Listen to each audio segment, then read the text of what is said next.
Devi Mahatmyam, Chapter 13, The Bestowing of Boons to Surat and Vaishya. The Rishi said, I have now narrated to you, O king, this sublime poem on the glory of the Devi. The Devi is endowed with such majestic power. By her, this world is upheld.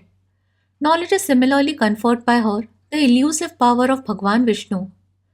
By her, you, this merchant, and other men of discrimination are being deluded, and others were deluded in the past and will be deluded in the future.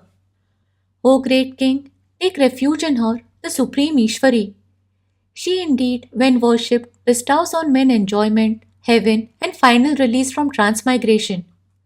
Markandeya said to his disciple Bhaguri, O great sage, King Surat, who had become despondent consequent on his excessive attachment and the deprivation of his kingdom, and the merchant, having heard this speech, prostrated before the illustrious Rishi of severe penances and immediately repaired to perform austerities. Both king and the merchant, in order to obtain a vision of Amba, stationed themselves on the sandbank of a river and practiced penances, chanting the supreme Devi Sukta, hymn to the Devi. Having made an earthen image of the Devi on the sands of the river, they both worshipped her with flowers, incense, fire, and libation of water.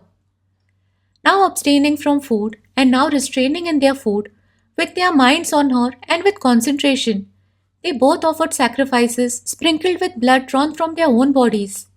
When they, with controlled mind, propitiated her thus for 3 years, Chandika, the upholder of the world, was well pleased and spoke to them in visible form.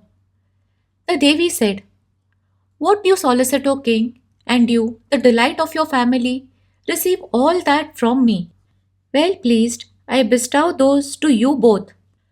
Markandeya said, Then the king chose a kingdom, imperishable even in another life, and in this life itself, his own kingdom, wherein the power of his enemies is destroyed by force.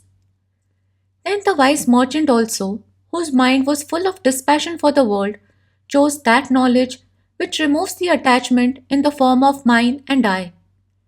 The Devi said, O king, after slaying your foes in a few days, you shall obtain your own kingdom, and it shall last with you. And when you are dead, you shall gain another birth from the sun god Vivasvat, and shall be a Manu on earth by name Savarni.